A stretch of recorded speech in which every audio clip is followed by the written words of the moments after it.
El 80% de los procesos dentro de una fase de diseño para un arquitecto no aportan valor.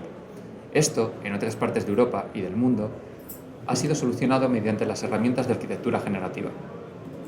La arquitectura generativa es un software de diseño digital que permite, mediante la aplicación de condicionantes y parámetros externos, dar solución a una serie de casuísticas para encontrar entre un conjunto de soluciones que pueden llegar a miles en escasos minutos, la más optimizada de ellas, que dé una respuesta mejor a las condiciones de partida.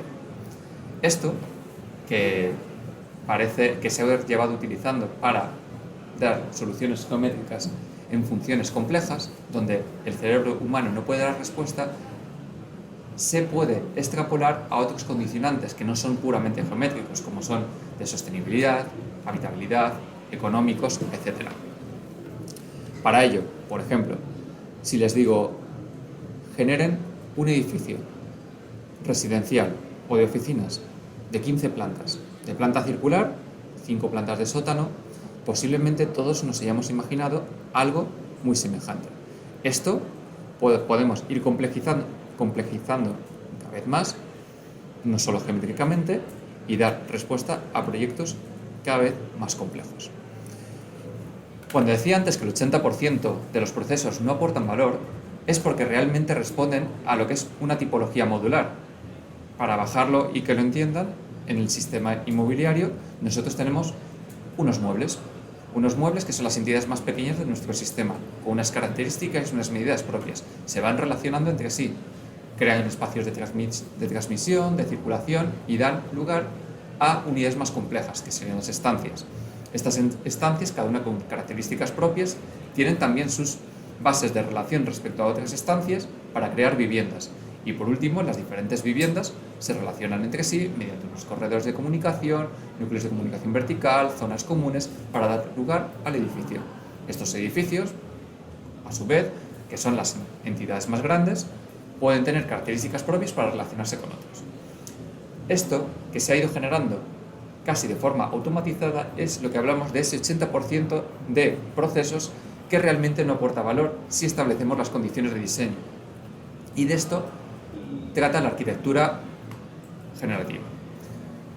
Como he dicho antes, la arquitectura generativa es una herramienta de diseño computacional.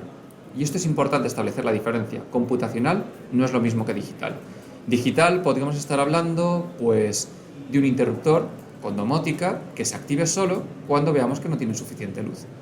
Pero el conjunto de procesos de programación que hacen que ese interruptor se encienda cuando no recibe suficiente luz es lo que hablamos de lenguaje computacional, que es de lo que se sirve la arquitectura generativa.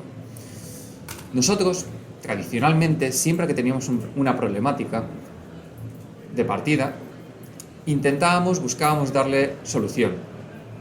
Evaluábamos cómo de bien o mal habíamos respondido a ese problema y podíamos pegar un pasito atrás para establecer otra solución. La evaluábamos, veíamos si funcionaba bien o mal, dábamos otro paso atrás y otra solución. Y todo eso es un consumo continuo de recursos y de tiempo. Lo que propone la arquitectura generativa básicamente es, tenemos un problema, analizamos las condiciones o los parámetros que debe tener una solución ideal, el programa es capaz de generarnos lo que antes hacíamos 2 o 3 soluciones en 3 meses, nos da 2.000, 3.000 soluciones en 1 hora y a partir de ahí lo cruzamos con las condiciones de partida y evaluamos cuál de todas esas soluciones responde mejor. Responde mejor a geometrías, ruidos, soleamiento, habitabilidad, circulaciones, si queremos potenciar determinadas vistas, factores de sostenibilidad, etcétera, etcétera. Con esto, lo que queremos ver es que dentro de lo que es un proceso constructivo dentro del sector inmobiliario, un proyecto, intervienen diferentes agentes. Por ejemplo, nosotros tenemos un departamento de negocio, de un solar, quiere invertir, tiene que hacer una cuenta de resultados, ver cuándo hace los pagos pertinentes de ese proyecto, cuándo recibe los ingresos y ver la rentabilidad. es un factor económico, no estamos hablando de ningún detalle geométrico. Luego, un departamento de inversiones establece que para conseguir esa rentabilidad debe establecer un determinado mix de producto de 1, 2, 3 dormitorios, ver cuál es potencia, qué tipologías, su valor de venta, etc. Ya empezamos a hablar de un mix de producto que tiene connotaciones geométricas. Luego le aplicamos la urbanística, condiciones urbanísticas de retranqueo, alturas, alineaciones, etc., que ya habla de unos pequeños volúmenes, nos acordamos de la arquitectura modular, pero no llega a un grado de definición, sino que ya está cruzando factores económicos con factores geométricos. Bajamos a la arquitectura básica, el proyecto básico, ya empezamos a tener tipologías que intentan responder a ese mix de producto.